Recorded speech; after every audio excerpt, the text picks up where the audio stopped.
स्वागत है आपका ब्रेक के बाद और अब बात करेंगे वक्फ बिल की। वक्फ संशोधन बिल अब कानून बन गया है। संसद से पास होने के बाद वक्फ संशोधन बिल को राष्ट्रपति के पास भेजा गया था, जिसे राष्ट्रपति की मंजूरी मिल गई है।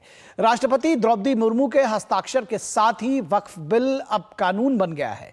अब नए वक्फ कानून को पूरे देश में लागू किया जाएगा। कानून बना वक्फ संशोधन बिल, देश भर में लागू होगा नया कानून। वक्फ संशोधन विधेयक 2025 कानून बन गया है। मैराथन बहस के बाद संसद के दोनों सदनों से पारित विधेयक को राष्ट्रपति द्रौपदी मुर्मू ने शनिवार देर रात मंजूरी दे दी। इसके साथ ही राष्ट्रपति मुर्मू ने मुसलमान वक्फ निरसन विधेयक 2025 को भी अपनी स्वीकृति दे दी। गजट अधिसूचना जारी होने के साथ ही वक्फ अधिनियम 1995 का नाम भी बदलकर unified Waqf management empowerment efficiency and development उम्मीद अधिनियम 1995 हो गया है। हालांकि कई दल और मुस्लिम संगठन अब भी इसे लेकर राजनीति से बाज नहीं आ रहे हैं। वहीं भाजपा इस कानून को मुसलमानों के हित में बता रही है। भाजपा का कहना है कि इस कानून से उन्हीं लोगों को दिक्कत है जो वक्फ की संपत्तियों पर बरसों से कब्जा जमाए बैठे हैं। नियम से चलाओ और नियम से चलना ही पड़ेगा, इस बात को वक्फ बोर्ड ने कहा गया। सारी प्रॉपर्टी और पावर और पैसा ये सारा मुस्लिम भाइयों के शिक्षा पर, स्वास्थ्य पर, उनके रोजगार पर लगेगा, इस बात की चिंता होनी चाहिए। एक बड़ा सुधार नरेंद्र मोदी जी की सरकार के द्वारा किया गया है, जिसका लाभ देश के गरीब, पसमानदा, खवातीन और बच्चों को, आर्फन को मिलेगा। वक्फ संशोधन अधिनियम को लेकर भाजपा के अल्पसंख्यक मोर्चा ने अल्पसंख्यक समाज को जागरूक करने की कमान संभाल ली है।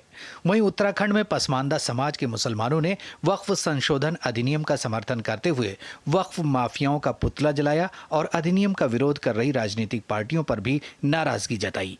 जो भ्रांतियां फैलाई जा रही है, उस भ्रांतियों को अल्पसंख्यक मोर्चे, कार्यकर्ता, समाज सेवी संस्थाएं, देश प्रेमी संस्थाएं, राष्ट्रवादी संस्थाएं दूर करके हमारी बहनों को, भाइयों को कोई गुमराह न कर पाए, इसकी व्यवस्था हम लोग करेंगे। यहाँ सबका साथ और सबका विकास की नीति चलेगी, एक तरफा नीति नहीं चलेगी। अगर एक तरफा नीति अगर मुसलमान लोग चलाएंगे, हम उनके सामने खड़े होंगे, उनके साथ आर पार की लड़ाई लड़ने का काम करेंगे।